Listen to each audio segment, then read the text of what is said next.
Good morning મિત્રો, સવારમાં અમે નીકળી ગયા છીએ ગોંડલ યાર્ડમાં જવા માટે. અને અમે અગાઉ એક ગાડી મોકલેલી ડુંગળીની ભરેલી ગોંડલ યાર્ડમાં, એટલે એની હરાજી માટે અમારે ગોંડલ જવું પડે એમ હતું. એટલે ભંડારિયા જઈને અમે પેટ્રોલ પુરાવી લીધું ગાડીમાં અને પછી ત્યાંથી ડાયરેક્ટ ગોંડલ યાર્ડમાં પહોંચી ગયા. ગોંડલ યાર્ડમાં જઈને અમારો એક જ નિયમ, પેલા ગાંઠિયા ખાવાના, એટલે ગાંઠિયા ખાવા માટે બેસી ગયા. હિરેનભાઈ જો ડુંગળી સમારે છે, ગાંઠિયા જલેબી મસ્ત મજાનો નાસ્તો સવારમાં કરીને ડાયરેક્ટ અમે પહોંચી ગયા અમારી ડુંગળી જ્યાં મૂકેલી હતી ત્યાં. જોયું ત્યાં તો હરાજી ચાલુ થઈ ગઈ હતી.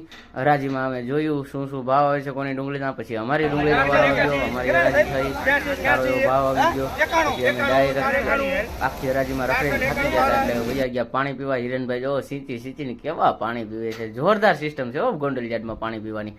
અને પછી ગયા ડાયરેક્ટ માલધારી હોટલે. આજ તો નક્કી જ કરી લેતું હતું ફૂલ પેટે જમીન સુઈ જવાનું છે, એટલે 2 રોટલી, શાક, દાળ, ભાત, છાશ, પાપડ જમીન ડાયરેક્ટ શેઠની ઓફિસે આવીને લંબાવી દીધી આપણે નંદનીમાં.